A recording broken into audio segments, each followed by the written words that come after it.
سورہ number 11 chapter 11 سورہ ہود دا نبی دا پروفٹ۔ اس کی 123 آیات ہیں۔ پہلے 1 سے لے کر 10 تک کا ترجمہ پیش کیا جائے گا۔ تمام آیات کا ترجمہ بریکٹ سمیت پیش کیا جا رہا ہے، اور بریکٹ اس لیے ہیں تاکہ ترجمہ مزید آسان ہو سکے۔ آیت 1 سے 10 تک کا ترجمہ پیش کیا جاتا ہے۔ بسم اللہ الرحمن الرحیم، اللہ کے نام سے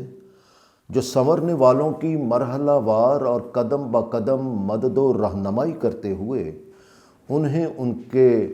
کمال تک لے جانے والا ہے۔ وہ یہ آگاہی دے رہا ہے کہ الف لام را یعنی الف یعنی اللہ، لام یعنی علیم، رے یعنی رحیم، یعنی اللہ وہ جو لام محدود علم کا مالک ہے اور سنورنے والوں کی قدم با قدم مدد و رہنمائی کرتے ہوئے انہیں ان کے کمال تک لے جانے والا ہے۔ اس کا فرمان ہے کہ یہ کتاب یعنی یہ وہ ضابطۂ حیات ہے جس کے احکام و قوانین اٹل اور محکم بنیادوں پر قائم کیے گئے ہیں۔ پھر ان کی تفصیل اس اللہ کی طرف سے کر دی گئی ہے جو حقائق کی باریکیوں کے مطابق درست اور نادرست کی اٹل حدیں مقرر کر کے فیصلے کرنے والا ہے، اور جو ہر چیز کی مکمل خبریں رکھنے والا ہے۔ اس ضابطۂ حیات کا مرکزی حکم یہ ہے کہ سوائے اللہ کے مت کسی اور کی غلامی اور پرستش اور اطاعت اختیار کرو، اور اسے ہر شک و شبہ سے بالا تر سمجھو کہ میں اس کی جانب سے تمہاری طرف اس لیے آیا ہوں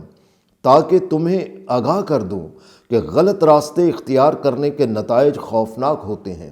اور درست راستے اختیار کرنے سے حسین خوشگواریوں اور سرفرازیوں کی خوشخبری میسر آتی ہے۔ اور یہ کہ اپنے نشو و نما دینے والے سے حفاظت طلب کیا کرو، پھر اگر بھٹک جاؤ تو فوراً اسی کی طرف واپس آ جایا کرو۔ اس طرح وہ تمہیں ایک خاص وقت مقررہ تک ایسے فائدے دینے والا سامان میسر کرے گا جو حسن و توازن لیے ہوئے ہوگا، اور ہر وہ جو فضل والا ہوگا یعنی جو فضل کے قابل ہوگا تو اسے وہ اپنا فضل دے گا۔ اور اگر تم بجائے اس آگاہی کو تسلیم کرنے کے منہ پھیر کر چل دیے تو یاد رکھو کہ پھر اس میں کوئی شک و شبے والی بات ہی نہیں کہ مجھے خوف ہے کہ تمہارے اوپر ایک بہت برے وقت والا عذاب طاری ہو جائے گا، کہ مجھے خوف ہے کہ تمہارے اوپر ایک بہت بڑے وقت والا عذاب طاری ہو جائے گا جس میں تمہیں اپنے انکار کے نتائج کا سامنا کرنا پڑے گا۔ اور یہ بھی یاد رکھو کہ تم اللہ ہی کی طرف لوٹ کر چلے جا رہے ہو، اور اس نے ہر شے پر اس کی مناسبت کے پیمانے قائم کر رکھے ہیں، تاکہ جو بھی ان پیمانوں سے باہر نکلے گا وہ خرابی یا تباہی میں مبتلا ہو جائے گا۔ اور اے اہل ایمان، خبردار ہو جاؤ، کیونکہ بعض لوگ دوہرے معیار کی زندگی گزارنا چاہتے ہیں، اس لیے پورے ہوش و حواس سے سن رکھو، اور یہ ہر شک و شبے سے بالا تر ہے کہ وہ اپنے سینے دوہرے کر لیتے ہیں، یعنی وہ اپنے سینوں کے اندر چھپا کر کچھ اور رکھتے ہیں مگر باہر کچھ اور ظاہر کرتے ہیں، تاکہ اس اللہ سے چھپا لیں جو کچھ کہ ان کے دلوں میں ہے۔ حالانکہ انہیں یاد رکھنا چاہیے کہ جب وہ اپنے کپڑے پہنتے ہیں تو وہ جانتا ہے جو کچھ وہ چھپاتے ہیں اور جو وہ ظاہر کرتے ہیں، کیونکہ اس میں کوئی شک و شبے والی بات ہی نہیں کہ وہ لامحدود علم کا مالک ہے اور سینوں کے بھید تک سے واقف ہے، یعنی وہ احساسات میں ابھرنے والی باتوں کو بھی جانتا ہے۔ اور یہ بھی یاد رکھو کہ روئے زمین پر زندگی رکھنے والی کوئی شے ایسی نہیں جس کے رزق کی ذمہ داری اللہ پر نہ ہو۔ اس کا جہاں قیام ہے وہ اسے بھی جانتا ہے، اور جہاں اسے دینا ہے وہ اسے بھی جانتا ہے، اور یہ سارے کا سارا نظام واضح اور روشن ضابطۂ حیات میں ہے، جس کی روح سے انسانوں میں جنہیں رزق میسر آ گیا وہ اس میں سے انہیں بھی دیں جنہیں میسر نہیں۔ سورہ 2 آیت 3۔ اور یہ حکم اسی کا ہے جس کی قوت کا یہ عالم ہے کہ اس نے آسمانوں اور زمین کو یعنی ساری کائنات کو 6 ادوار کے مراحل میں توازن و تناسب کے پیمانے کے مطابق وجود پذیر کیا، اور اس کو ضابطوں والی قوت پر قائم کر کے اس پر بہاؤ طاری کر دیا۔ مگر اس سارے نظام کا مقصد یہ ہے کہ تمہیں آزمایا جا سکے۔ اس سارے نظام کا مقصد یہ ہے کہ تمہیں آزمایا جا سکے کہ تم میں سے کون زندگی میں حسن و توازن پیدا کرنے کے عمل میں مصروف رہتا ہے۔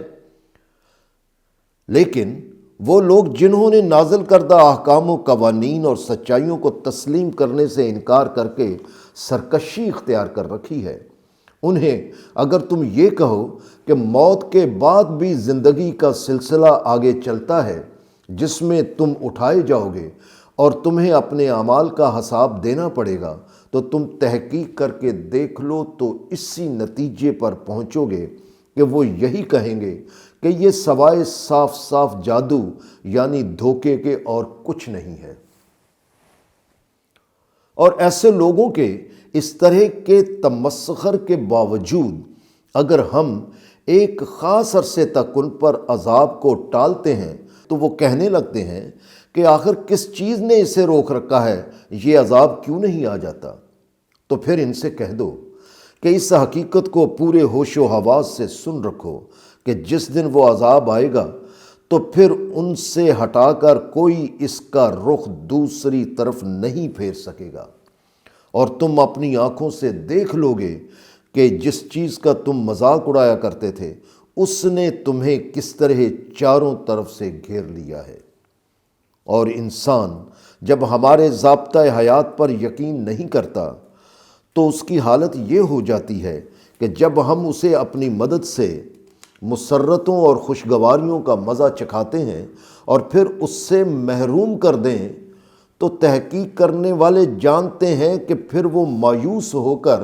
ہمارے نازل کردہ احکام و قوانین اور سچائیوں کا انکار کرنے پر تل جاتے ہیں، اور اگر اس تکلیف کے بعد جو اس کے پیچھے لگی ہوئی تھی پھر اسے آسودگیوں اور خوشگواریوں کا مزہ چکھا دیں تو وہ سمجھ لیتا ہے کہ بس میری تمام مصیبتیں رفع ہو گئیں، اور تحقیق کرنے والے جانتے ہیں کہ پھر وہ آپے سے باہر ہو جاتا ہے اور شیخیاں بگاڑتا ہے اور ڈینگے مارتا پھرتا ہے۔ آیت 11 سے آیت 20 تک کا ترجمہ سورہ ہود سے پیش کیا جاتا ہے۔ لیکن جو لوگ حیوانی سطح سے بلند ہو کر زندگی کی انسانی سطح پر یقین رکھتے ہیں تو ان کی حالت ان کے برعکس ہوتی ہے۔ وہ تنگی اور آسائش دونوں حالتوں میں ایک ہی راہ پر چلتے ہیں، اور وہ ڈٹے رہتے ہیں اور ثابت قدم رہتے ہیں اور سنوارنے کے کاموں میں مصروف رہتے ہیں۔ یہ ہیں وہ لوگ جنہیں حفاظتوں میں لے لیا جائے گا اور انہیں ایسا صلہ دیا جائے گا جو بڑے کمال کا ہوگا۔ اور یہ درست ہے کہ جب ان سے کہا جاتا ہے کہ اگر انہوں نے غلط طریقے نہ چھوڑے تو ان پر عذاب آئے گا، تو یہ ان پر سخت ناگوار گزرتا ہے۔ مگر اے رسول، تم ان کی دلجوئی کے لیے کہیں ایسا نہ کرنا کہ وحی کے ان مقامات کو چھوڑ دو جن میں ان کو تنبیہ کی جا رہی ہے، اور تم اس بات پر اپنے احساسات کو تنگ کر لو، یہ سوچ کر کہ وہ کہیں گے کہ اس شخص پر کوئی خزانہ کیوں نہ اتارا گیا، یا یہ کہ اس کے ساتھ کوئی فرشتہ کیوں نہ آیا۔ لیکن تم ڈٹے رہو اور ثابت قدم رہو، کیونکہ تم تو بس ان کو برے راستوں کو اختیار کرنے کے خوفناک نتائج کی آگاہی دینے والے ہو۔ اور یاد رکھو کہ اللہ ہر شے پر وکیل ہے، یعنی اللہ کے قوانین ہر شے پر طاری ہیں جن پر پورا پورا بھروسہ کیا جا سکتا ہے کہ وہ اٹل ہیں اور دھوکہ دینے والے نہیں ہیں۔ یا یہ لوگ کہتے ہیں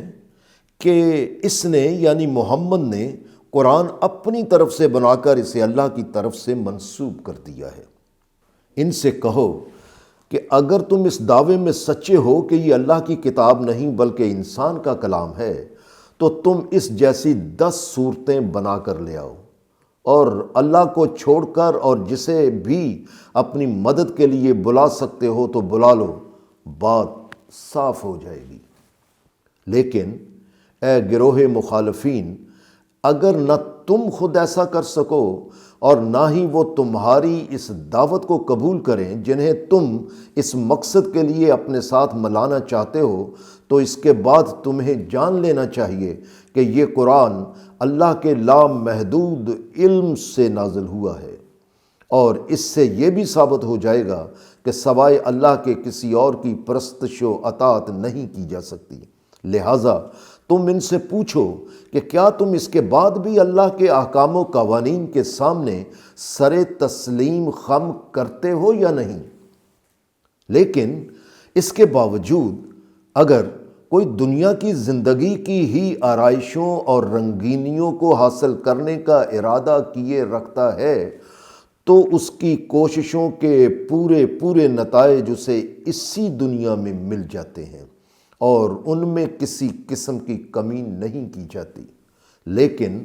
یہ وہی لوگ ہیں جن کا مرنے کے بعد والی زندگی میں سوائے دوزخ کی آگ کے وہاں کی سرفرازیوں میں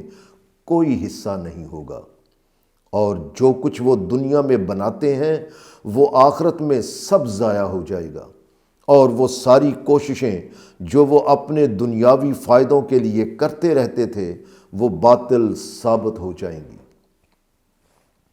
اور اس کے برعکس ایسا شخص جسے اپنے نشو و نما دینے والے کی طرف سے یہ واضح دلیل میسر ہے کہ وہ اپنی ذات پر اور کائنات پر علم و بصیرت کے ساتھ غور کرے اور پھر اس کی تصدیق کے لیے گواہی کے طور پر اس کی تائید کے لیے قرآن ایک اور کھلی دلیل کی حیثیت سے آ گیا اور وہ اس پر عمل پیرا ہے، تو وہ اس کے برابر کیسے ہو سکتا ہے جو اس دلیل کو تسلیم بھی نہیں کرتا اور عمل بھی نہیں کرتا؟ اور اس سے پہلے موسیٰ کی کتاب امام اور رحمت تھی، اور اس سے پہلے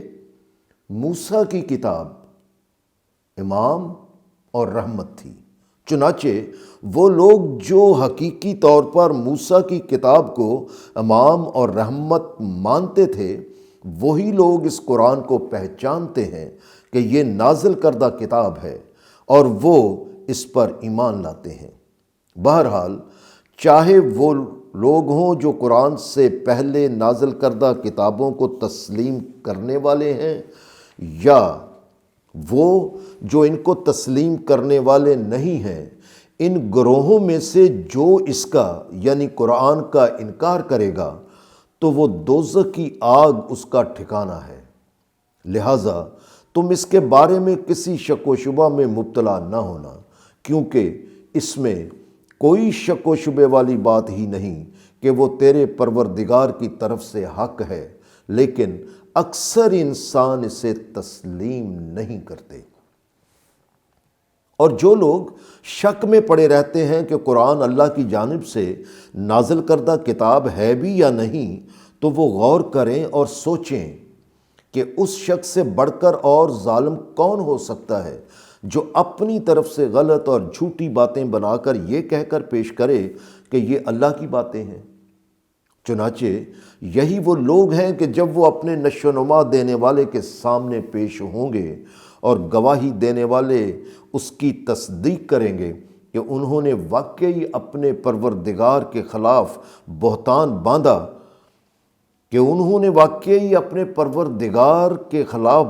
باندھا تھا، تو پھر پورے ہوش و حواس سے سن رکھو کہ اللہ ظالموں کو اپنی ناراضگی کی وجہ سے اپنی محبت سے دور کر کے رد کر دے گا۔ اس لیے یہ قرآن سراسر حق ہے اور اللہ ہی کی طرف سے نازل کردہ کتاب ہے۔ سورہ 11 آیات 17 اور سورہ 97 آیت 1۔ اور ان کی حالت یہ ہے کہ یہ اپنی طرف سے بنائے ہوئے عقیدوں اور خود ساختہ شریعت کی بنا پر لوگوں کو اللہ کی راہ کی طرف، یعنی اللہ کی نازل کردہ مستقل قدروں کی طرف آنے سے روکتے ہیں، اور چاہتے ہیں کہ اس کے صاف اور سیدھے راستے میں الجھنیں اور ٹیڑھا پن پیدا کر دیں۔ اور یہ وہی لوگ ہیں جو حقیقت میں اس زندگی کو تسلیم ہی نہیں کرتے جو مرنے کے بعد میسر آئے گی اور جس میں اعمال کی جواب دہی ہوگی۔ مگر یاد رکھو کہ یہ لوگ ساری روئے زمین میں اللہ کو کہیں بے بس نہیں کر سکتے،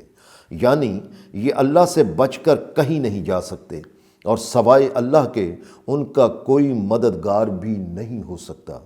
چنانچہ جس قدر ان کی سرکشی بڑھتی جاتی ہے اسی نسبت سے ان کی سزا میں اضافہ ہوتا جاتا ہے، اس لیے انہیں دوہرا عذاب دیا جائے گا، کیونکہ ایک تو نہ ان میں سچ سننے کی طاقت رہی، اور دوسرے یہ کہ نہ ہی انہوں نے بصیرت سے کام لیا۔ آیت 21 سے آیت 30 تک کا ترجمہ سورہ ہود سے پیش کیا جاتا ہے۔ لہٰذا یہی لوگ ہیں جنہوں نے زندگی کا یہ رویہ اختیار کر کے کسی اور کا نقصان نہیں کیا بلکہ اپنی ہی ذات کو خسارے میں مبتلا کر لیا، اور جو وہ غلط اور جھوٹی باتیں بنا کر اللہ سے منسوب کرتے تھے وہ بیکار جائیں گی اور انہیں نتائج کا سامنا کرنا پڑے گا۔ لہٰذا یہ بالکل ہو کر رہے گا، جس میں کوئی شک و شبے والی بات نہیں کہ ایسے لوگ اس زندگی میں جہاں مرنے کے بعد اعمال کی جواب دہی ہوگی تو وہ خسارہ اٹھانے والے ہوں گے۔ ان کے برعکس اس میں بھی کوئی شک و شبے والی بات ہی نہیں کہ جن لوگوں نے نازل کردہ سچائیوں اور احکام و قوانین کو تسلیم کر کے اطمینان اور بے خوفی کی راہ اختیار کر لی اور سنورنے کے کام کرتے رہے اور اپنا غرور ختم کر کے بے بسی کے ساتھ اپنے نشو و نما دینے والے سے التجائیں کرتے رہے، تو یہی وہ ہیں جو جنت والے ہیں جس میں وہ ہمیشہ رہیں گے۔ لہٰذا ان دونوں فریقوں کی مثال یوں سمجھو کہ جو سورہ 11 آیت 22 اور سورہ 11 آیت 21 کے مطابق افطرا کرنے والے ہیں تو وہ اندھے اور بہرے ہیں، اور سورۃ 11 آیت 23 کے مطابق ایمان والے اور سنورنے کے کام کرنے والے ہیں، تو ان کی مثال دیکھنے والے اور سننے والے کی سی ہے۔ اب ذرا سوچو اور غور کرو کہ کیا ان دونوں کی حالت ایک جیسی ہو سکتی ہے؟ کیا پھر بھی تم سبق آموز آگاہی حاصل نہیں کرتے ہو اور سوچتے سمجھتے نہیں کہ زندگی کی صحیح راہ کون سی ہے؟ بہرحال اگر یہ لوگ واضح دلائل سے نازل کردہ احکام و قوانین کو تسلیم نہیں کرتے تو پھر ان کے سامنے سچائیاں سمجھنے اور تسلیم کرنے کا وہ طریقہ پیش کرو جس میں گزری ہوئی قوموں کے نتائج سامنے ہوتے ہیں۔ چنانچہ اگر یہ تحقیق کریں تو اسی نتیجے پر پہنچیں گے کہ ہم نے نوح کو اس کی قوم کی طرف بھیجا۔ اس نے ان سے کہا کہ سوچ لو اور غور کر لو کہ میں تمہیں واضح طور پر آگاہ کرنے آیا ہوں کہ تمہاری غلط روش کا نتیجہ خوفناک تباہی کی صورت میں سامنے آئے گا، اور اس لیے تم سوائے اللہ کے کسی اور کی پرستش اور غلامی مت کرو، اور اگر تم اللہ کے سوا کسی اور کی پرستش اور اطاعت کرتے رہو گے تو مجھے خوف ہے کہ تم پر الم انگیز عذاب آ جائے گا جو تمہیں تباہ و برباد کر دے گا۔ اس پر اس کی قوم کے بڑے بڑے لوگوں نے، جن کے پاس دولت کی فراوانی اور اختیار کی قوت تھی، اور جنہوں نے انکار اور سرکشی کی راہ اختیار کر رکھی تھی، انہوں نے کہا کہ ہمیں تو تم ہمارے جیسے انسان نظر آتے ہو، اس لیے یہ کیسے مان لیں کہ تم اللہ کے رسول ہو؟ باقی رہے یہ لوگ جو تمہارے پیچھے لگ گئے ہیں، تو ان کی حیثیت ہی کیا ہے؟ کیونکہ ہم نے کسی حیثیت والے شخص کو تمہاری پیروی کرتے ہوئے نہیں دیکھا، سوائے ان کے جو ہم میں سے ادنا درجہ کے نیچ قوم کے لوگ ہیں، اور انہوں نے سوچے سمجھے بغیر ہی تمہاری پیروی اختیار کر لی ہے۔ اور ہمیں تو کوئی ایسی بات نظر نہیں آئی جس میں تمہیں ہمارے مقابلے میں برتری حاصل ہو، لہٰذا ہم تو یہی سمجھتے ہیں کہ تم اپنے اس دعوے میں بالکل جھوٹے ہو۔ اس پر نوح نے کہا کہ اے میری قوم، کیا تم نے اس پر بھی غور کیا کہ اگر میں اپنے نشو و نما دینے والے کی اس واضح دلیل پر قائم ہوں کہ واقعی اللہ کے سوا کوئی پرستش اور اطاعت کے لائق نہیں، اور اس نے مجھے اپنے پاس سے ایسا ضابطۂ ہدایت عطا کیا ہے جو رحمت ہے، مگر وہ تمہارے اوپر ظاہر نہیں ہے، اور تم اس کو پسند نہیں کرتے، اور نہ ہی تم اس بارے میں کوئی بات سننا چاہتے ہو، تو میرے پاس کون سا ذریعہ رہ جاتا ہے کہ تمہیں قائل کروں؟ اور یہ بھی نہیں ہو سکتا کہ اسے ہم زبردستی تمہارے یعنی ان لوگوں کے گلے میں ڈال دیں، کیونکہ کفر یا ایمان کو چننے کا فیصلہ انہوں نے اپنی مرضی سے کرنا ہے۔ سورہ 18 آیت 29۔ لہٰذا اے میری قوم، تم غور کرو اور سوچو کہ تمہیں جس روشن راہ کا پتہ دے رہا ہوں، تو اس کے بدلے میں تم سے کوئی مال و دولت نہیں مانگ رہا ہوں، کیونکہ اس کا اجر اللہ کے سوا کسی پر نہیں ہے۔ اور تم صاف صاف سن لو کہ جو لوگ ایمان لے آئے ہیں تو میں انہیں دھکیل کر باہر کرنے والا نہیں ہوں۔ سوچو کہ اس میں کوئی شک و شبے والی بات ہی نہیں کہ یہ لوگ اپنے رب سے جب ملاقات کریں گے تو تمہارے بارے میں کیا کہیں گے، اور تم ان کے بارے میں کہتے ہو کہ وہ جاہل ہیں، حالانکہ میری نظر میں تم سب سے بڑے جاہل ہو۔ اور اے میری قوم، اگر میں تمہاری خاطر ان لوگوں کو دھکیل کر الگ کر دوں تو اس سے تم تو خوش ہو جاؤ گے، لیکن ذرا سوچو کہ اس جرم کی سزا جو مجھے ملے گی تو اس وقت اللہ سے چھڑانے کے لیے کون میری مدد کرے گا؟ آخر تم اس پر غور کیوں نہیں کرتے ہو؟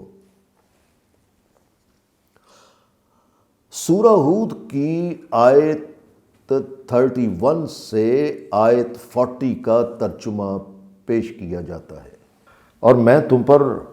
بھی واضح کر دینا چاہتا ہوں کہ میں قطعی طور پر تم سے یہ نہیں کہتا کہ میرے پاس اللہ کے خزانے ہیں اور میرے پاس کوئی غیب کا علم ہے، اور یقیناً میں تم سے یہ بھی نہیں کہتا کہ میں فرشتہ ہوں، اور میں یہ بھی نہیں کہتا کہ جن لوگوں کو تمہاری نگاہیں حقارت سے دیکھتی ہیں انہیں اللہ ہرگز آسانی و خوشگواری عطا نہیں کرے گا۔ یاد رکھو، جو کچھ ان کی شخصیتوں کے اندر ہے اس کا اللہ کو مکمل علم ہے۔ بہرحال کسی بات میں بھی میں اللہ کی نافرمانی نہیں کروں گا، کیونکہ اگر میں ایسا کروں گا تو اس میں کوئی شک و شبے والی بات ہی نہیں کہ اسی وقت میں ظالموں میں سے ہو جاؤں گا۔ نوح کی قوم کے لوگوں کے پاس اس کے دلائل کا کوئی جواب نہیں تھا، اس لیے انہوں نے اپنی ضد اور ہٹ درمی کو ہی نوح کے دلائل کا جواب سمجھا، اور وہ کہنے لگے کہ اے نوح، حقیقت یہ ہے کہ تم نے ہم سے مفت کا جھگڑا شروع کر رکھا ہے، اور تم اس جھگڑے میں ہمارے ساتھ بڑھتے جا رہے ہو۔ اب اس قصہ کو ختم کرو، اور اگر تم سچے ہو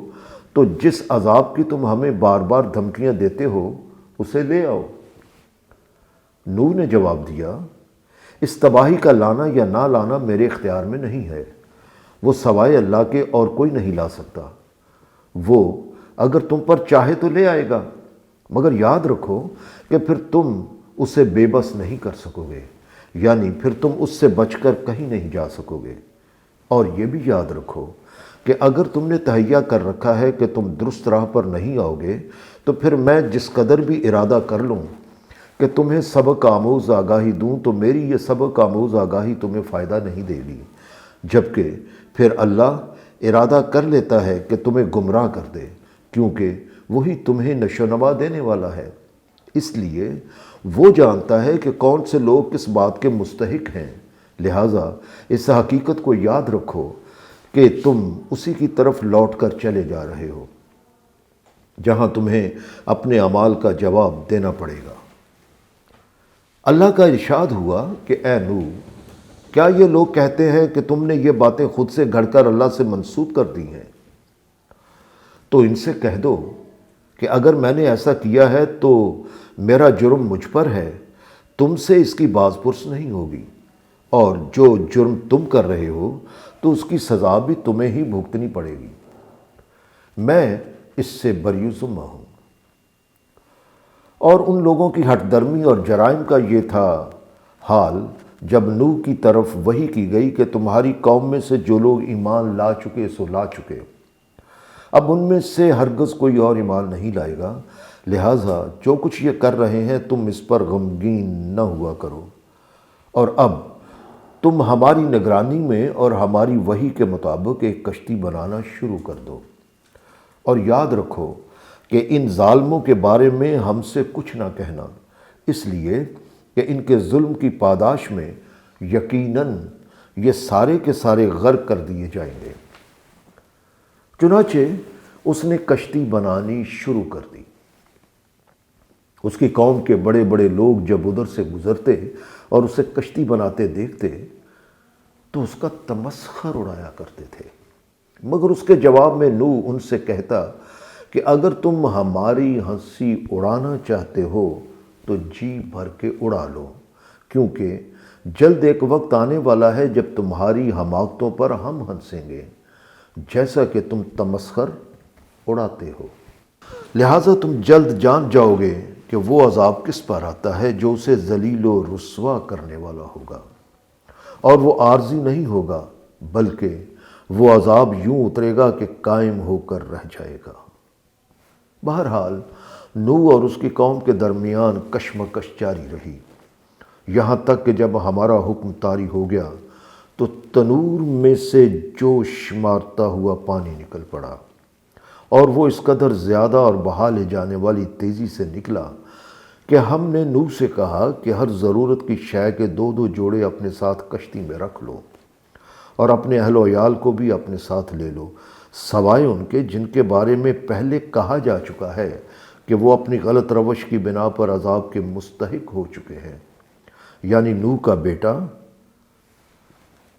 سورہ 66 آیت 20 اور اس کی بیوی سورہ 11 آیت 45، نیز ان لوگوں کو بھی ساتھ لے لو جو ایمان لا چکے ہیں، کیونکہ ان کی تعداد کچھ زیادہ نہیں۔ سورہ ہود آیت 41 سے 50 تک کا ترجمہ پیش کیا جاتا ہے۔ چنانچہ نوح نے ان لوگوں سے کہا کہ اس میں سوار ہو جاؤ۔ انہوں نے پوچھا کہ جانا کہاں ہے؟ اس پر نوح نے کہا کہ اس کے بارے میں مت پوچھو، تم سوار ہونے کی کرو، کیونکہ اس کشتی کو اللہ کی مددگار صفات کی وجہ سے چلنا ہے اور انہی کی وجہ سے اس کو رکنا ہے، مگر یقین رکھو کہ یہ کشتی تمہارے لیے حفاظت کا باعث بنا دی گئی ہے، کیونکہ اس میں کوئی شک و شبہ والی بات ہی نہیں کہ میرا نشو و نما دینے والا حفاظت میں لے لینے والا ہے اور سنورنے والوں کی قدم بقدم مدد و رہنمائی کرتے ہوئے ان کے کمال تک لے جانے والا ہے۔ چنانچہ وہ چل پڑے، اور وہ کشتی انہیں پہاڑوں کی طرح اٹھنے والی طوفانی موجوں میں بحفاظت لیے جا رہی تھی، اور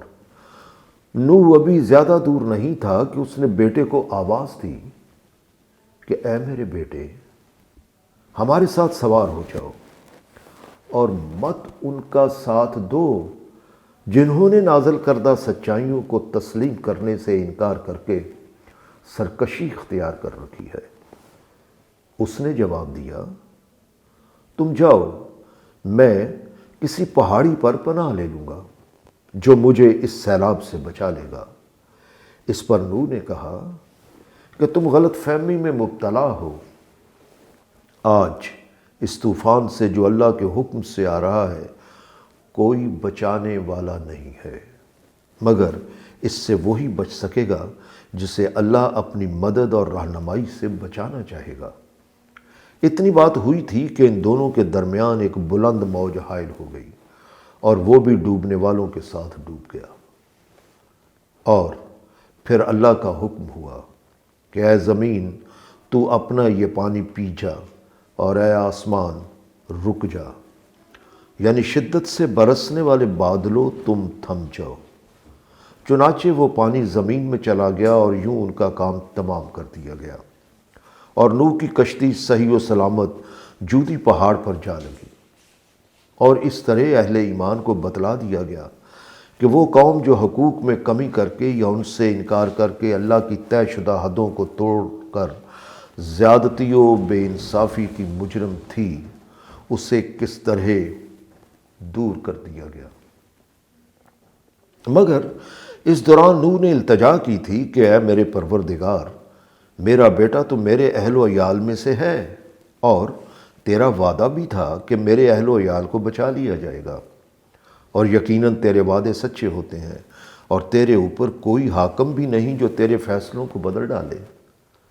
کیونکہ تو سب سے زیادہ بہترین حکم کرنے والا اور سب سے بڑا حاکم ہے۔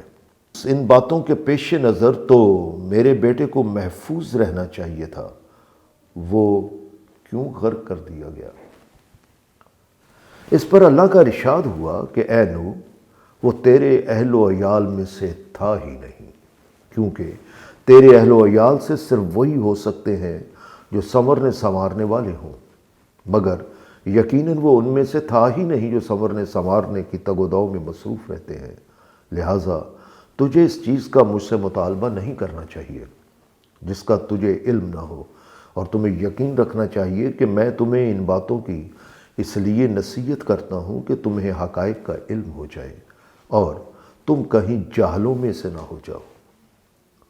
نوح نے التجا کی کہ اے میرے پروردگار، میں اگر تجھ سے کسی ایسی چیز کا مطالبہ کر لیتا ہوں جس کا مجھے علم نہیں ہوتا تو مجھے یقین ہے کہ تو مجھے پناہ دے دے گا، اور مجھے اب پناہ دے دے،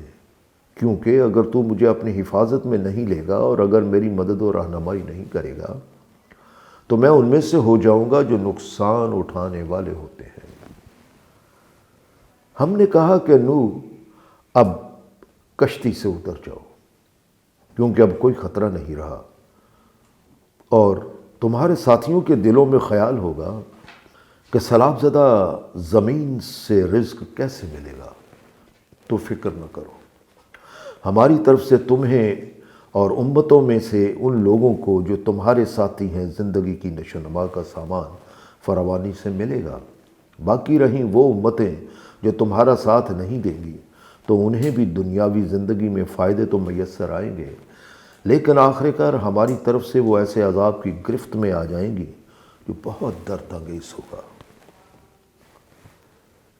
اے محمد، یہ وہ غیب کی باتیں ہیں جو ہم تمہیں بذریعہ وحی بتا رہے ہیں، اس لیے کہ اس سے پہلے تم اور تمہاری قوم ان تفاصیل سے واقف ہی نہیں تھی، اور بتا اس لیے رہے ہیں کہ اللہ کے احکام پر چلنے سے کتنی بھی مشکلات پیش آئیں تو ڈٹے رہو اور ثابت قدم رہو، کیونکہ تحقیق کرنے والے جانتے ہیں کہ آخر کار کامیابیاں اور کامرانیاں ان کے لیے ہوتی ہیں جو تباہ کن نتائج سے بچنے کے لیے اللہ کے احکام سے چمٹے رہتے ہیں۔ اسی طرح قوم میں عاد کی طرف ان کے بھائی بندوں میں سے ہود کو رسول بنا کر بھیجا گیا۔ اس نے کہا کہ اے میری قوم، تم صرف ایک اللہ کی پرستش اور اطاعت اختیار کرو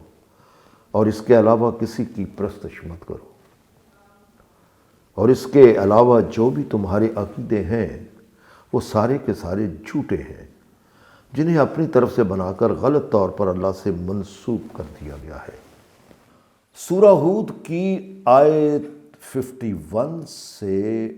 آیت 62 تک کا ترجمہ پیش کیا جاتا ہے۔ سورہ ہود کی آیات 51 سے 60 تک کا ترجمہ پیش کیا جاتا ہے۔ اور اے میری قوم، یہ جو اب میں تمہیں درست اور روشن راہ کا پتہ بتا رہا ہوں، تو اس کے بدلے میں تم سے کوئی معاوضہ لینے کا سوال نہیں کر رہا ہوں، کیونکہ اس کا صلہ صرف اس ذات کے ذمے ہے جو مجھے شک کرنے کے متناسب عمل سے گزار کر نہ ہونے سے ہونے میں لے کے آیا ہے۔ لہٰذا اگر تم ذرا بھی عقل و فکر سے کام لو تو یہ بات آسانی سے تمہاری سمجھ میں آ جانی چاہیے کہ جس بات میں ایک شخص کا کوئی ذاتی فائدہ نہ ہو تو وہ یقیناً خلوص پر ہی مبنی ہوگی۔ چنانچہ اے برادران قوم، جو غلط راستہ تم نے اختیار کر رکھا ہے اس کے تباہ کن نتائج سے بچنے کے لیے اب اپنے پروردگار سے حفاظت مانگو اور اپنے جھوٹے عقیدوں کو چھوڑ کر اللہ کی طرف واپس آ جاؤ۔ وہ تمہارے اوپر آسمان سے برسنے والے بادلوں کو بھیج دے گا جو تمہاری خشک زمینوں کو سیراب کر ڈالیں گے، اور اس وقت جو قوت تمہیں میسر ہے وہ اس پر اور قوت کا اضافہ کر دیں گے۔ لیکن یاد رکھو، اللہ کے احکام و قوانین کی خلاف ورزی کر کے اور اس کی ناشکری کر کے مجرموں کی طرح منہ نہ پھیر لینا۔ انہوں نے جواب دیا، اے ہود، تم ہمیں قائل کرنے کے لیے کوئی ایسی دلیل لے کر نہیں آئے ہو جو اپنی گواہی آپ ہو۔ اسی وجہ سے ہم جن کی پرستش اور اطاعت کر رہے ہیں انہیں ہم تمہارے کہنے پر ترک نہیں کریں گے۔ اسی لیے ہم ان سچائیوں اور احکام و قوانین کو تسلیم نہیں کریں گے جنہیں تم اللہ کی جانب سے نازل کردہ کہہ رہے ہو۔ اور ہمیں تو کچھ ایسا نظر آتا ہے کہ تم نے جو ہمارے خداؤں کی گستاخی کی ہے تو تم پر ان میں سے کسی کی مار پڑ گئی ہے، جو تم اس قسم کی بہکی باتیں کرنے لگ گئے ہو، ورنہ اس سے پہلے تم اچھے بھلے تھے۔ اس کے جواب میں ہود نے کہا کہ میں اللہ کو گواہ ٹھہراتا ہوں اور تم بھی گواہ رہنا، اور ہر تحقیق اس پر گواہ رہے گی کہ تم اللہ پر بھروسہ کم کر کے جس کو اللہ جیسا جان کر اس کے اختیارات میں شریک کرتے ہو، تو میں ان سے یکسر بیزار ہوں، کیونکہ انسان شرک اسی وقت کرتا ہے جب اس کا اللہ پر بھروسہ کم ہو جاتا ہے۔ اور تم جو کچھ میرے خلاف کرنا چاہتے ہو وہ سب کے سب مل کر کر لو، اور مجھے ذرا بھی مہلت نہ دو، پھر اس کے بعد دیکھو کہ نتیجہ کیا نکلتا ہے۔ اور ہر حقیقت گواہ رہے گی کہ میں نے اس اللہ کے احکام اور قوانین پر چلتے ہوئے اس پر پورے کا پورا بھروسہ کر رکھا ہے جو مجھے اور تمہیں نشو و نما دینے والا ہے، بلکہ تم تو رہے ایک طرف، اس پوری کائنات میں کوئی ذی حیات ایسا نہیں جسے اس نے اس کی پیشانی سے نہ پکڑ رکھا ہو، یعنی کوئی اس سے بچ کر نہیں جا سکتا۔ اور تحقیق کرنے والے جانتے ہیں کہ میرا پروردگار اس سیدھی اور متوازن راہ پر ہے، یعنی ان درست احکام اور قوانین پر قائم ہے جو اس نے نازل کر رکھے ہیں، یعنی وہ اپنے وعدے اور قوانین بدلتا نہیں ہے۔ خیر کا صلہ اچھا ملے گا اور شر کا صلہ عذاب ہوگا۔ پھر بھی اگر تم ان نازل کردہ احکام اور قوانین سے منہ موڑتے ہو تو پھر ہر تحقیق گواہ رہے گی کہ میں نے تم تک وہ آگاہی اور ہدایت پہنچا دی ہے جس کے لیے میں تمہاری طرف بھیجا گیا ہوں، اور میں دیکھ رہا ہوں کہ اب میرا پروردگار تمہاری جگہ کسی اور قوم کو لے آئے گا اور تم اس کا کچھ نہ بگاڑ سکو گے، کیونکہ اس میں کوئی شک و شبے والی بات ہی نہیں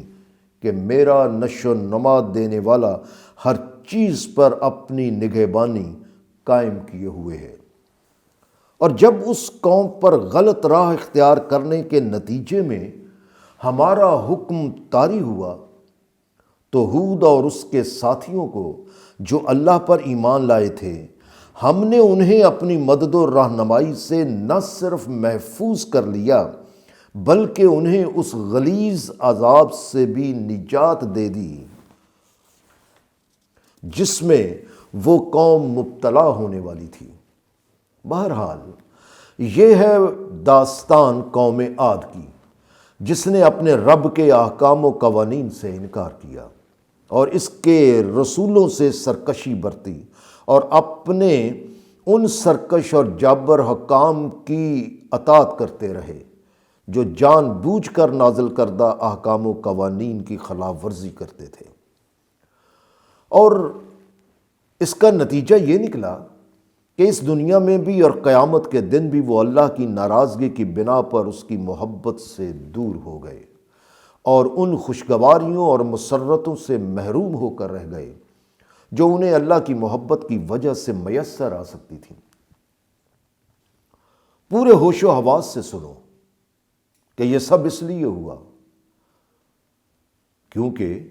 قوم عاد نے اپنے رب کے نازل کردہ احکام و قوانین کی سچائیوں کو تسلیم کرنے سے انکار کر رکھا تھا۔ اس لیے خبردار ہو جاؤ کہ ہود کی قوم عاد کو اللہ نے اپنی محبت سے بہت دور کر رکھا ہے۔ سورہ ہود کی آیات 61 سے 70 تک کا ترجمہ پیش کیا جاتا ہے، اور اسی طرح قوم سمود کی طرف ان کے بھائی بندوں میں سے صالح کو رسول بنا کر بھیجا گیا۔ اس نے بھی ان سے یہی کہا کہ اے میری قوم، صرف اللہ کی پرستش اور اطاعت اختیار کر لو، اور تمہارے واسطے سوائے اللہ کے اور کوئی خدا نہیں کہ جس کی تم پرستش اور اطاعت کرو، کیونکہ اسی نے تمہیں زمین میں بتدریج بہتر سے بہتر کی جانب رکھا ہوا ہے اور اس میں تمہیں آباد کیا۔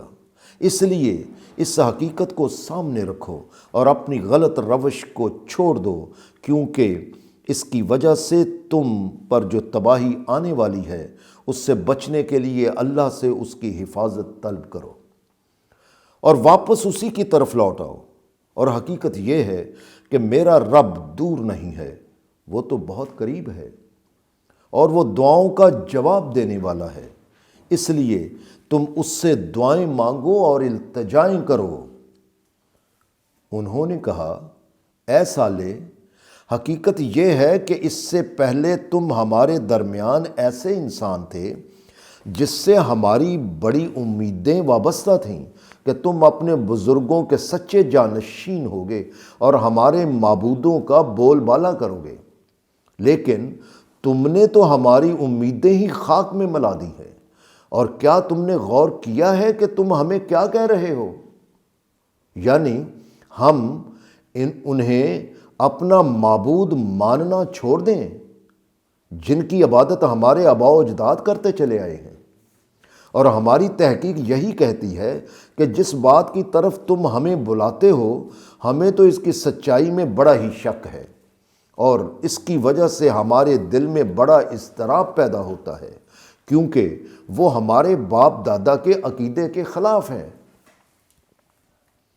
اس پر صالح نے کہا، اے میری قوم، کیا تم نے کبھی اس پر بھی غور کیا ہے کہ میرے رب نے مجھے اپنی کس شفاف اور واضح دلیل سے نوازا ہے؟ یعنی اپنی وحی سے نوازا ہے، اور اس نے مجھے اپنی جانب سے مدد اور رہنمائی فرمائی ہے۔ اب تم ذرا سوچو کہ اگر اس کے باوجود میں اس کے احکام سے سرکشی اختیار کر لوں تو مجھے اس کی گرفت سے بچانے کے لیے کون مدد دے گا؟ اس لیے تم مجھ سے جو کچھ چاہتے ہو اس سے تم میرے بھلے کی بات نہیں کرتے ہو، بلکہ سراسر نقصان کی طرف لے جاتے ہو۔ بہرحال تمہاری آگاہی کے لیے اتنا کافی ہے کہ اللہ کی طرف سے تمہارے لیے ایک آزمائش ہے، جس میں یہ ثابت ہو جائے گا کہ تمہیں اللہ نے جو رزق کے ذرائع یعنی چشمے اور زمین عطا کر رکھے ہیں، انہیں تم نے صرف اپنے اور اپنے جانوروں کے لیے ہی مخصوص کر رکھا ہے، یا ان میں غریبوں اور کمزوروں اور ان کے جانوروں کو بھی حصہ دار بننے دیتے ہو؟ لہٰذا اے میری قوم، یہ ایک اونٹنی ہے اللہ کی جو تمہارے واسطے نشانی ہے، یعنی یہ تم میں سے کسی کی ملکیت نہیں، اور اب اسے کھلا چھوڑ دو تاکہ یہ اس میں چرے پھرے۔ اگر تم نے اس طرح چرنے دیا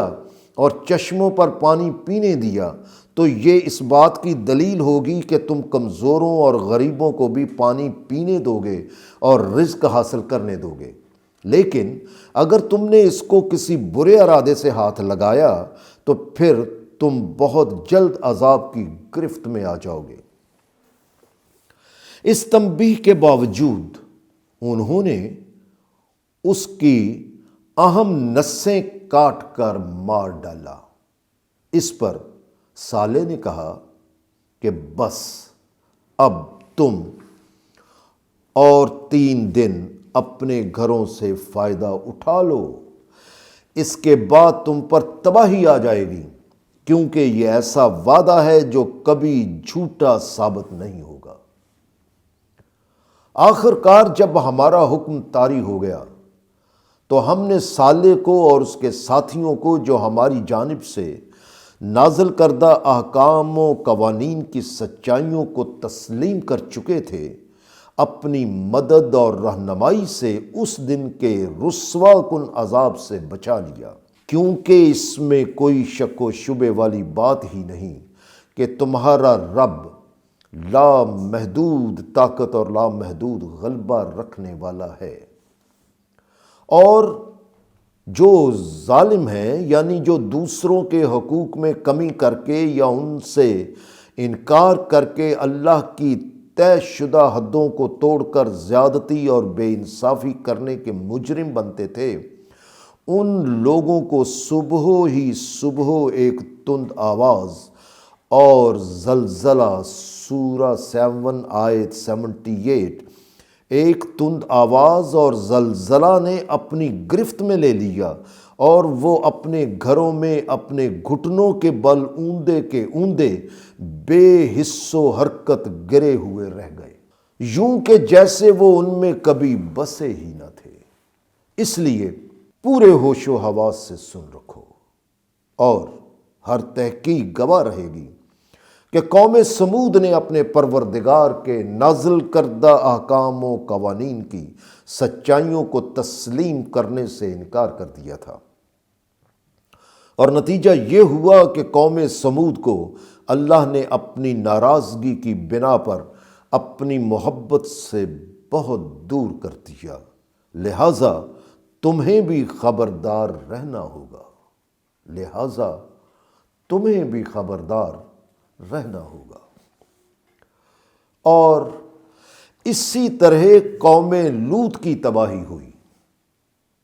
ان کا قصہ یوں ہے، اور جسے تحقیق کرنے والے جانتے ہیں کہ ہمارے جو بھیجے ہوئے تھے وہ ابراہیم کے پاس آئے، جنہوں نے اسے خوشخبری دی اور سلامتی کی دعا دی، جس کے جواب میں ابراہیم نے بھی سلامتی ہی کی دعا دی، اور اس کے بعد بغیر دیر کیے وہ ان کے لیے بھنا ہوا بچڑا لے آیا تاکہ مہمانوں کی تواضع کی جائے۔ لیکن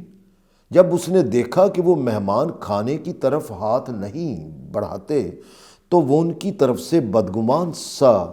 ہوا اور دل میں خطرہ محسوس کیا، کیونکہ وہاں کا دستور تھا کہ جو کسی کے ہاں برے ارادے سے آئے وہ اس کے ہاں کھانا نہیں کھاتا تھا۔ اس پر انہوں نے کہا، گھبراؤ نہیں، حقیقت یہ ہے کہ ہم قوم لوط کی طرف بھیجے گئے ہیں تاکہ تباہی سے پہلے انہیں آگاہی دینے کی حجت پوری کر دی جائے۔ سورہ ہود کی آیات 71 سے آیت 80 تک کا ترجمہ پیش کیا جاتا ہے۔ اور ابراہیم کی بیوی بھی پاس ہی کھڑی تھی۔ اسے یہ سن کر اطمینان ہوا اور وہ جی میں خوش ہوئی کہ خطرے کی کوئی بات نہیں۔ پھر ہم نے اس سے اسحاق کی پیدائش کی خوشخبری دی، اور یہ بھی کہ اسحاق کے بعد ان کے ہاں ان کا پوتا یعقوب ہوگا۔ اس پر ابراہیم کی بیوی نے کہا، یہ تو بڑی تعجب انگیز بات ہے کہ میرے ہاں اس عمر میں، جب کہ میں سن رسیدہ ہو چکی ہوں، اولاد پیدا ہوگی، اور یہ کہ میرا خامد بوڑھا ہو چکا ہے، اور یقیناً ان حالات میں اولاد کا پیدا ہونا حیرت انگیز سی بات ہے۔ اس پر انہوں نے کہا، تم اللہ کے حکم پر تعجب کیوں کرتی ہو؟ اور اے اہل خانہ، یہ تو اللہ کی جانب سے تمہاری مدد و رہنمائی اور اس کی تم پر ثبات و استحکام کے لیے نوازشات کی خوشخبریاں ہیں، کیونکہ تحقیق کرنے والے جانتے ہیں کہ اس کی بلا معاوضہ عطا کی گئی رحمتیں اور برکتیں آگاہی دیتی ہیں کہ وہ اس قدر بے خطا، مکمل اور لامحدود ہے کہ اس کی ذات کے اندر ہی حمد و ستائش طاری رہتی ہے، اور وہ لامحدود طور پر شان و بزرگی والا ہے۔ پھر جب ابراہیم کی گھبراہٹ دور ہوئی اور بیٹے کی خوشخبری سے اور بھی اطمینان حاصل ہو گیا، تو قوم لوط کے متعلق وہ ہم سے سوال و جواب کرنے لگا کہ انہیں کیوں ہلاک کیا جا رہا ہے۔ اور تحقیق کرنے والے جانتے ہیں کہ ابراہیم بڑے ٹھنڈے مزاج سے معاملات پر غور و فکر کرنے والا تھا، مگر اس کے ساتھ ہی وہ بڑا درد مند دل بھی رکھتا تھا۔ یہی وجہ تھی کہ قوم لوط کی تباہی کی خبر کو اس نے اس طرح محسوس کیا، لیکن اس کے ساتھ ہی اس کی کیفیت یہ تھی کہ وہ ہر معاملے کے لیے ہماری طرف رجوع کرتا تھا۔ انہوں نے کہا، اے ابراہیم، تو اس بات کا خیال چھوڑ دے کہ وہ قوم تباہی سے بچ جائے۔ حقیقت یہ ہے کہ تیرے پروردگار کا حکم اب ہو کر رہے گا، اور ہر تحقیق گواہ رہے گی کہ اب ان پر وہ تباہی آنے والی ہے جو پلٹ نہیں سکتی۔ چنانچہ جب ہمارے بھیجے ہوئے ابراہیم سے رخصت ہو کر لوط کے پاس پہنچے تو وہ ان کی وجہ سے پریشان ہو گیا، اور اپنی بے بسی کے احساس سے دل میں کہنے لگا کہ آج بڑی مصیبت کا دن ہے، دیکھیے کیا ہوتا ہے۔ کیونکہ وہ جانتا تھا کہ وہاں کے لوگ نووارد اجنبیوں سے کس قسم کا سلوک کرتے تھے، اور چونکہ یہ نووارد آ کر ٹھہرے بھی لوط کے پاس تھے، اس لیے وہ اور بھی زیادہ پریشان ہو گیا۔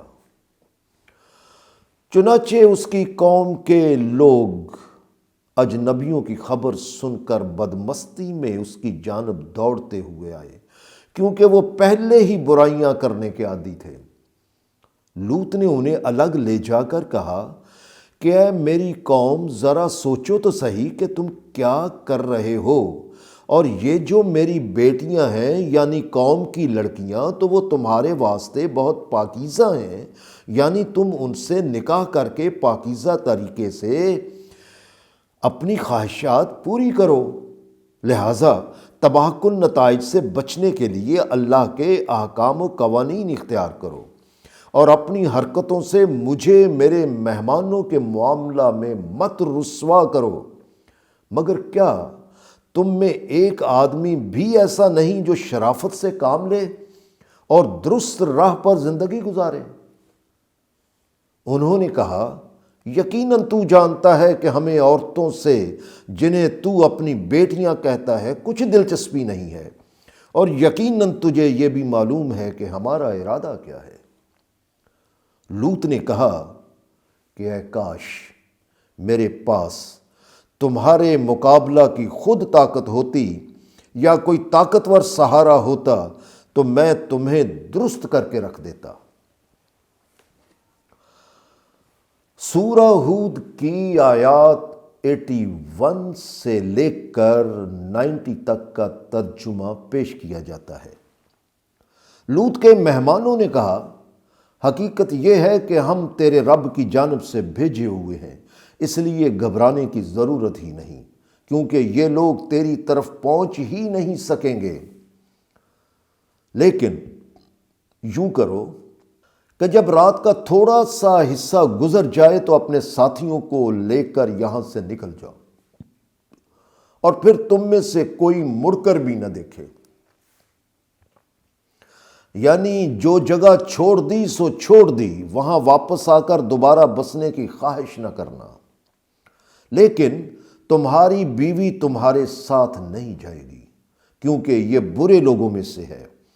اور اسے وہی پیش آئے گا جو ان کو پیش آنے والا ہے، اور ان کی تباہی کے لیے صبح کا وقت مقرر ہو چکا ہے، اور صبح ہونے میں کچھ دیر نہیں ہے۔ چنانچہ جب اس تباہی کے لیے ہمارا حکم طاری ہو گیا تو اس بستی کی تمام عمارتیں اپنی بلندیوں سمیت نیچے گر کر پستیوں میں تبدیل ہو گئیں، اور ان پر تہ در تہ کھنگروں جیسے پتھروں کی تابڑ توڑ برسات کر دی گئی، اور وہ تیرے رب کی طرف سے نشان کر دیے گئے تھے کہ کون کس کی موت کا سبب بنے گا۔ لہٰذا جو اللہ کی طے شدہ حدود کو توڑ کر حقوق میں کمی یا ان سے انکار کر کے زیادتی اور بے انصافی کے مجرم ہوتے ہیں، یعنی ظالم لوگ،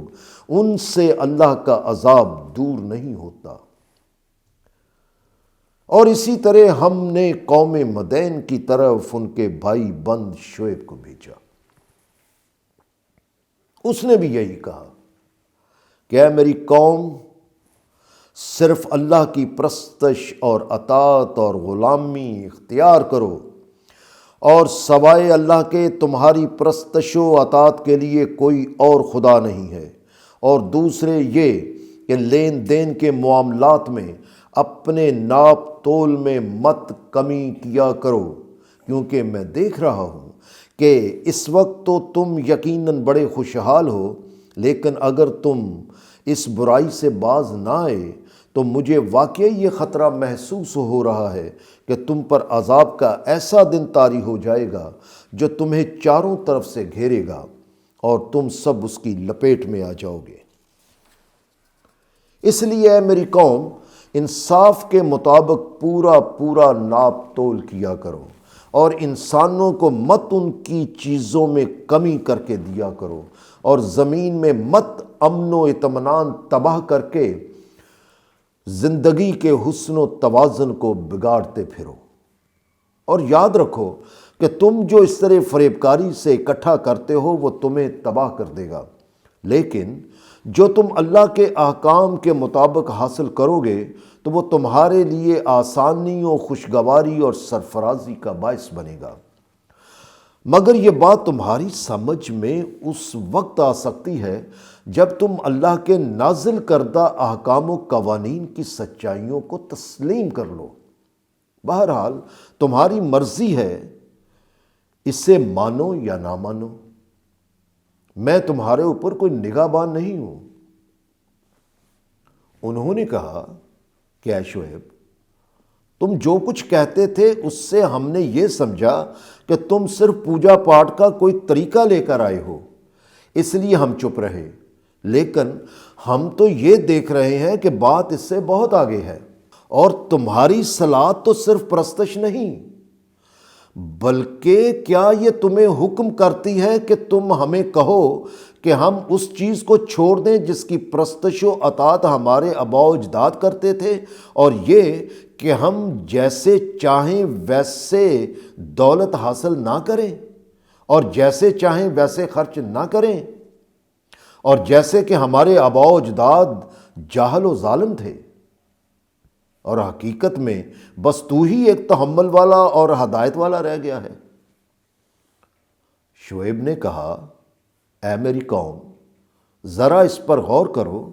کہ اگر میرے رب نے مجھ پر اپنی آگاہی کے راستے کھول دیے ہیں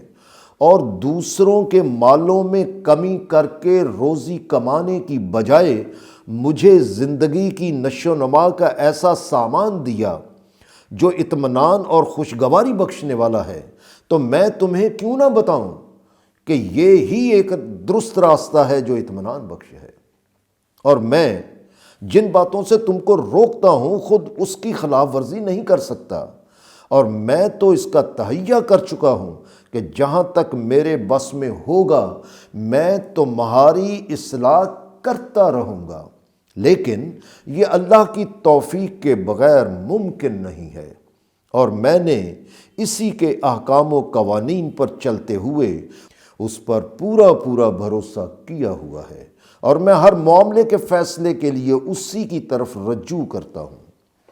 اور اے میری قوم، دیکھنا میری مخالفت میں تم کوئی ایسی بات نہ کر بیٹھنا جس سے تمہارا بھی وہی حشر ہو جائے جو نوح، ہود یا صالح کی قوم کا ہوا تھا، یا قوم لوط کا سا حال جس سے تم اچھی طرح باخبر ہو، کیونکہ وہ کچھ زیادہ عرصہ کی بات نہیں ہے، اور تم اپنے غلط طریقوں کے تباہ کن نتائج سے اس طرح بچ سکتے ہو کہ اپنے رب کی حفاظت طلب کرو اور اس کے احکام کی طرف لوٹ آؤ، کیونکہ اس میں کوئی شک و شبے والی بات ہی نہیں کہ میرا رب سنورنے والوں کی قدم بقدم مدد اور رہنمائی کرتے ہوئے انہیں ان کے کمال تک لے جاتا ہے، اور وہ ان سے دوستی اور محبت رکھتا ہے۔ سورہ ہود کی آیات 91 سے 100 تک کا ترجمہ پیش کیا جاتا ہے۔ انہوں نے کہا کہ اے شعیب، پہلی بات تو یہ ہے کہ جو کچھ تم کہتے ہو اس میں سے بہت سی باتیں تو ہماری سمجھ میں ہی نہیں آتی، اس لیے انہیں ماننے کا سوال ہی پیدا نہیں ہوتا۔ دوسرے یہ کہ تم کوئی طاقتور نہیں ہو کہ تمہاری باتیں ہم مان جائیں،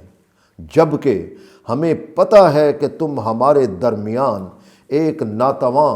اور بے بس آدمی ہو۔ یہ تو بس تمہاری برادری کا لحاظ ہے جو تمہیں ہم کچھ نہیں کہہ رہے، ورنہ تو ہم تمہیں پتھروں سے مارتے یا تم سے قطع تعلق کر لیتے، اور تم ہمارا کچھ بھی نہ بگاڑ سکتے۔ شعیب نے کہا، اے میری قوم، کیا میری برادری تم پر اللہ سے زیادہ غالب ہے کہ تم نے اللہ کو بالکل ہی پسے پشت ڈال رکھا ہے؟ حالانکہ حقیقت یہ ہے کہ جو کچھ بھی تم کرتے ہو اسے میرا رب چاروں طرف سے گھیرے ہوئے ہے۔ بہرحال میں دیکھ رہا ہوں کہ تم ہدایت حاصل کرنا ہی نہیں چاہتے، اس لیے اے میری قوم، تم اپنے طریقے کے مطابق کام کرتے جاؤ، اور حقیقتاً میں اپنے طریقے کے مطابق کرتا رہوں گا، مگر نتائج بہت جلد بتا دیں گے جن سے تم جان جاؤ گے کہ وہ کون ہے جس پر تباہ کن رسوائی کا عذاب آتا ہے، اور کون جھوٹا ہے اور کون سچا ہے۔ لہٰذا تم بھی انتظار کرو، اور یقیناً میں بھی انتظار کرتا ہوں۔ چنانچہ جب ہمارا حکم طاری ہو گیا تو ہم نے شعیب اور ان لوگوں کو جنہوں نے اس کے ساتھ نازل کردہ احکام و قوانین کی سچائیوں کو تسلیم کر رکھا تھا، انہیں اپنی مدد و رہنمائی سے محفوظ کر لیا، اور جو طے شدہ حدوں کو توڑ کر زیادتی اور بے انصافی کرنے کے مجرم تھے، انہیں ایک شدید گونجتی ہوئی آواز نے اپنی گرفت میں لے لیا، اور جب صبح ہوئی تو دیکھا گیا کہ وہ اپنے گھٹنوں کے بل اپنے گھروں میں بے حس و حرکت پڑے تھے، اور حالت یوں ہو چکی تھی کہ جیسے کبھی کوئی وہاں بسا ہی نہ تھا۔ لہٰذا پورے ہوش و حواس سے سن رکھو کہ اہل مدین کو بھی اسی طرح اللہ نے اپنی محبت سے دور کر دیا جس طرح اس نے قوم سمود کو دور کر دیا تھا۔ اور تحقیق کرنے والے جانتے ہیں کہ پھر ہم نے موسیٰ کو نہ صرف اپنے احکام و قوانین دے کر بلکہ اسے ایسی قوت و سند کے ساتھ بھیجا جو اپنی گواہی آپ تھی۔ اور موسیٰ کو یہ سب کچھ دے کر فرعون اور اس کی سلطنت کے مال و اختیار رکھنے والے بڑے بڑے لوگوں کی طرف بھیجا گیا تھا۔ انہوں نے موسیٰ کی بات نہ مانی اور فرعون کا حکم مانتے رہے، حالانکہ فرعون کا حکم تو یکسر جبر پر مبنی تھا اور اس کا عقل و بصیرت کی ہدایت سے کوئی واسطہ نہ تھا۔ لیکن موسیٰ جانتا تھا کہ اگر فرعون اور اس کا حکم ماننے والوں کے یہی طریقے رہے تو پھر جب قیامت کا وقت طاری ہوگا تو یہ اپنی اسی پیروکاروں کی قوم کے آگے آگے چلتا ہوا انہیں آگ پر جا کھڑا کرے گا۔ اور اب ذرا غور سے سوچو کہ وہ کس قدر بری گھات ہوگی جہاں پانی کی بجائے آگ ہو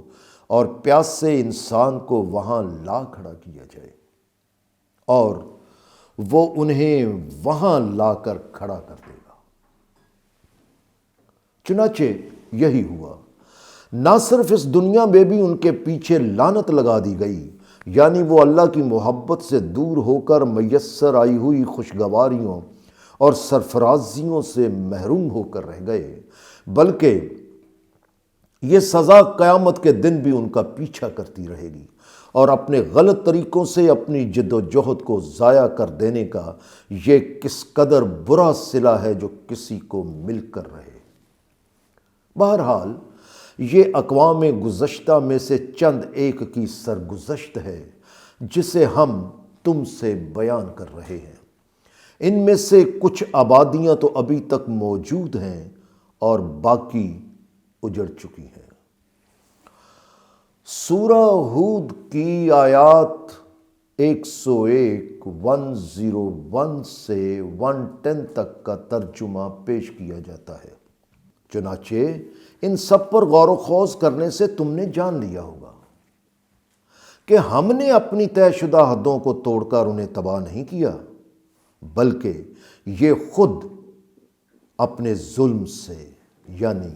حقوق میں کمی کر کے یا ان سے انکار کر کے ہماری طے شدہ حدوں کو توڑ کر اپنے آپ کے لیے ہی تباہیاں اور بے اطمینانی پیدا کرنے کے مجرم بنتے رہے۔ اور ان کے اعمال کے نتائج کے بدلے میں جب تمہارے رب کا حکم طاری ہو گیا تو اس وقت اللہ کو چھوڑ کر وہ سب جن کی یہ پرستش اور اطاعت کیا کرتے تھے ان کے کسی کام نہ آ سکے، اور ان کی اطاعت ان کے لیے اس سے زیادہ کچھ نہ کر سکی کہ وہ الٹا ان کی تباہی اور ہلاکت میں اضافے کا سبب بن کر رہ گئی۔ لہٰذا ان داستانوں سے اللہ کے اس اٹل اصول کو یاد رکھو کہ تیرا رب جب پکڑتا ہے تو بستیوں یعنی قوموں کو اسی طرح اپنی گرفت میں لے لیتا ہے، کیونکہ وہ حقوق میں کمی کر کے یا ان سے انکار کر کے اللہ کی طے شدہ حدوں کو توڑ کر بے اطمینانی اور تباہیاں پیدا کرنے کی مجرم بنتی ہیں، اور تحقیق کرنے والے جانتے ہیں کہ اس کی یہ گرفت بڑی سخت اور الم انگیز ہوتی ہے۔ چنانچہ اس طرح کی تباہیوں اور ہلاکتوں میں تحقیق کرنے والے جانتے ہیں کہ ہر اس قوم کی رہنمائی کے واسطے اللہ کا حکم و قانون موجود ہے جو آخرت کے عذاب سے خوف زدہ رہنے والی ہے، کیونکہ یہ وہ دن ہے کہ جب انسانوں کو اعمال کی جواب دہی کے واسطے اکٹھا کر دیا جائے گا، اور یہ وہ دن ہے کہ جب ہر عمل اپنی شہادت آپ بن کے رہ جائے گا، اور یہ وہ دن ہے کہ جب ہر عمل اپنی شہادت آپ بن کے رہ جائے گا، مگر یہ مہلت صرف ایک وقت مقررہ تک ہوتی ہے، پھر اس کے بعد ایک ساتھ بھی میسر نہیں آتی، کیونکہ ہم اس سے ملتوی نہیں کیا کرتے۔ پھر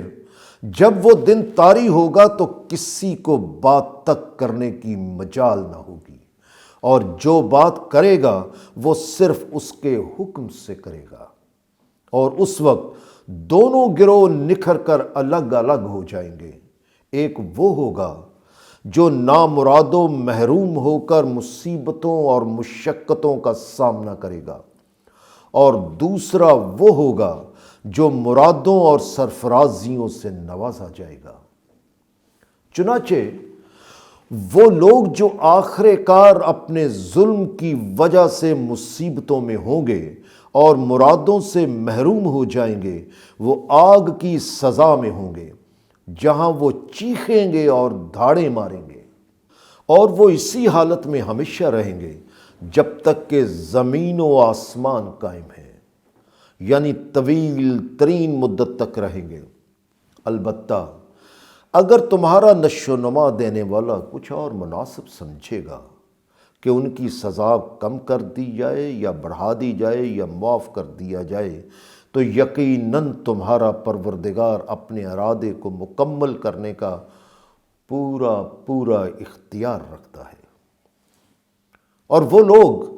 جن کی مرادیں پوری ہو جائیں گی وہ جنتوں میں، یعنی ایسے باغوں میں رہیں گے جو نہ ختم ہونے والی مسرتوں سے لبریز ہوں گے، اور ان میں وہ ہمیشہ رہیں گے جب تک کہ زمین و آسمان قائم ہیں، مگر انہیں یہ عطا تمہارے پروردگار کی مرضی کی وجہ سے میسر آئے گی، جسے ختم نہیں کیا جائے گا۔ چنانچہ یہ لوگ جنہوں نے اللہ کو چھوڑ کر دوسری قوتوں کی پرستش و اطاعت اختیار کر رکھی ہے، ان کے انجام کے بارے میں ذرا سا بھی شبے میں نہ رہو، کیونکہ یہ انہی قوتوں کی پرستش و اطاعت اختیار کیے ہوئے ہیں جن کی پرستش و اطاعت ان سے پہلے ان کے باپ دادا کیا کرتے تھے۔ لہٰذا اس میں کوئی شبہ نہیں کہ انہیں اس جرم کی سزا کا ہماری طرف سے پورا حصہ مل کر رہے گا، جس میں کوئی کمی نہیں کی جائے گی۔ اور تحقیق کرنے والے یہ بھی جانتے ہیں کہ ہم نے موسیٰ کو ضابطۂ حیات عطا کیا تھا، لیکن اس میں بھی اختلاف پیدا کر دیا گیا، اور اسی وجہ سے وہ قرآن کی وحی سے بھی اختلاف کر رہے ہیں۔ لہٰذا اگر تمہارے پروردگار کی طرف سے پہلے ہی سے مہلت کی گنجائش والی بات نہ رکھی گئی ہوتی تو ان کے درمیان کبھی کا فیصلہ کر دیا گیا ہوتا، لیکن حقیقت یہ ہے کہ وہ رسول پر نازل ہونے والی وحی کے بارے میں شبہ میں پڑ گئے ہیں، اور ایک عجب اضطراب انگیز کشمکش میں مبتلا ہو گئے ہیں۔ سورہ ہود کی آیات 111 سے 123 تک کا ترجمہ پیش کیا جاتا ہے۔ سورہ ہود کی 111 سے 123 تک کی آیات کا ترجمہ پیش کیا جاتا ہے۔ حالانکہ انہیں اس حقیقت پر یقین رکھنا پڑے گا کہ تمہارا رب ہر ایک کو اس کے اعمال کا پورا بدلہ دے کر رہتا ہے، کیونکہ یہ حقیقت ہے کہ وہ ہر عمل سے جو وہ کر رہے ہیں کے بارے میں مکمل طور پر خبر رکھنے والا ہے۔ چنانچہ تم ثابت قدم رہو جیسا کہ تمہیں حکم دیا گیا ہے، اور جو بھی تمہاری دی گئی آگاہی کے مطابق اپنی غلط روش چھوڑ کر واپس تمہارے ساتھ آ جاتا ہے